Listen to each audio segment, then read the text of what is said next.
నమస్తే. జై శ్రీ అమ్మా భగవాన్. నేను ముంబై నుండి శిల్పారావును.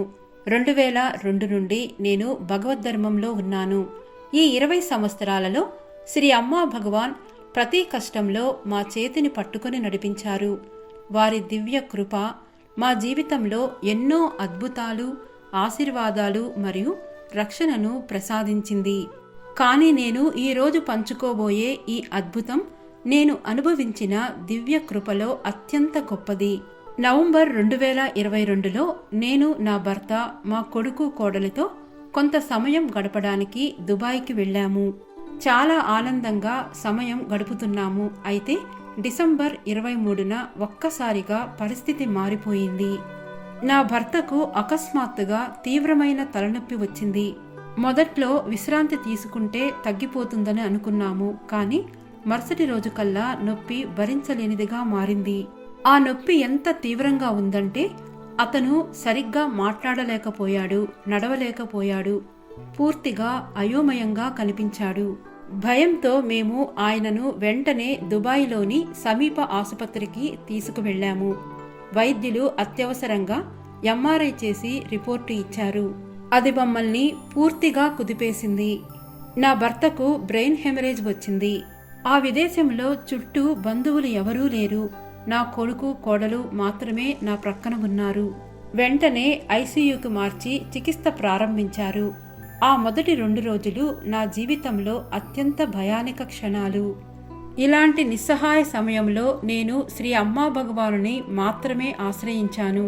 సేవకులు నా కోసం ప్రార్థనలు చేశారు మరియు దాసాజీకి కూడా అతని కోసం ప్రార్థించమని సందేశం పంపారు. అప్పటికే నేను ఆన్లైన్ సుదర్శన హోమా కోసం నమోదు చేసుకున్నానని గుర్తుకు వచ్చింది.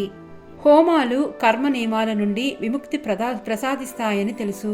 కాబట్టి నేను మొక్కుబడి పెట్టుకొని ఫ్యామిలీ హోమాకు మారాలని నిర్ణయించుకున్నాను. ఫ్యామిలీ హోమా కుటుంబ కర్మను తగ్గిస్తుందని మరియు ఒకరు వ్యక్తిగతంగా హాజరు కాలేనప్పటికీ ప్రార్థనలు వారి కుటుంబానికి చేరుకుంటాయని సేవకులు గతంలో మాకు మార్గనిర్దేశం చేశారు. నేను వెంటనే ఫ్యామిలీ హోమా కోసం నమోదు చేసుకొని ప్రార్థించాను. నా భర్త పూర్తిగా కోలుకొని సురక్షితంగా, ఆరోగ్యంగా భారతదేశానికి తిరిగి రావాలి అని. ఈ సంకల్పం నా శ్వాసగా మారింది. సంపూర్ణ శరణాగతితో శ్రీ అమ్మా భగవాన్లకు ప్రార్థించాను. మూలమంత్రాన్ని నిరంతరం జపించాను. నా భర్త దిండు క్రింద శ్రీమూర్తిని ఉంచాను. ప్రతిరోజు హాస్పిటల్లో అతనికి దీక్ష ఇచ్చాను. ఆసుపత్రిలో కూర్చొని ప్రార్థిస్తూనే ఉన్నాను. ప్రతి క్షణం అతని చుట్టూ ఒక రక్షక కవచాన్ని నేను అనుభవించగలిగాను.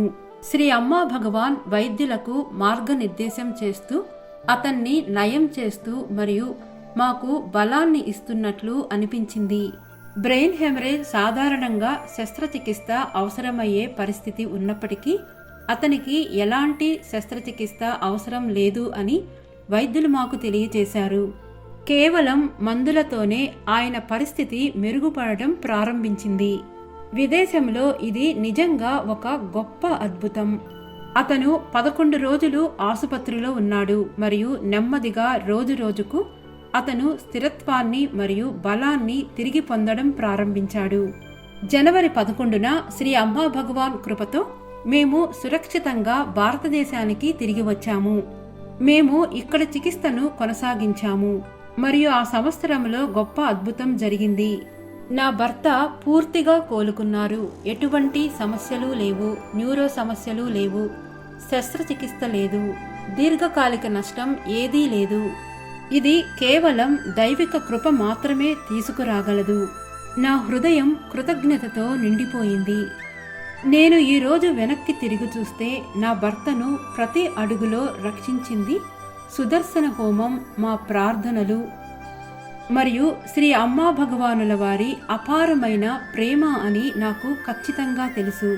వారు మాకు ధైర్యాన్ని ఇచ్చారు, వైద్యులకు మార్గనిర్దేశం చేశారు, అతని శరీరాన్ని నయం చేశారు మరియు మమ్మల్ని సురక్షితంగా ఇంటికి తీసుకువచ్చారు. ఆ రోజు నుండి మేము ప్రతి ఫ్యామిలీ హోమాలో పాల్గొంటున్నాము. ఈ ప్రాణాలను రక్షించే అద్భుతం కోసం కోటి కోటి ధన్యవాదాలు శ్రీ అమ్మా భగవాన్. జై బోలో సకల ఆరోగ్య ప్రదాత వైదీశ్వర శ్రీ అమ్మ భగవాన్ కి జై.